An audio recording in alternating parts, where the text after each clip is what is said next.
As mesmas fotografias que eu tirei em todos os pacientes, eu estou tirando aqui também. E chama protocolo. Para a gente analisar o dente, para a gente poder planejar da melhor forma possível e a forma mais segura os nossos casos. Então, quando a gente aproxima esse dente, a gente consegue entender que os caninos e os centrais, eles estão desgastados. Mas desgastados por quê? Porque o paciente tem bruxismo.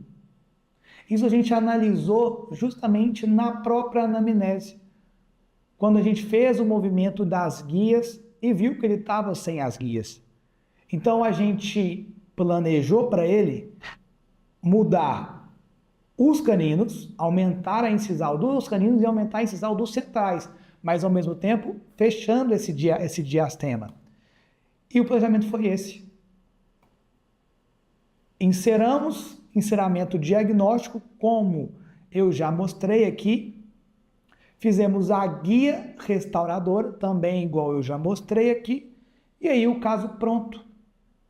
Isolamos, concha palatina, dentina, halo, efeito, tudo a mesma coisa. Todo o protocolo igual. E tá aí o resultado.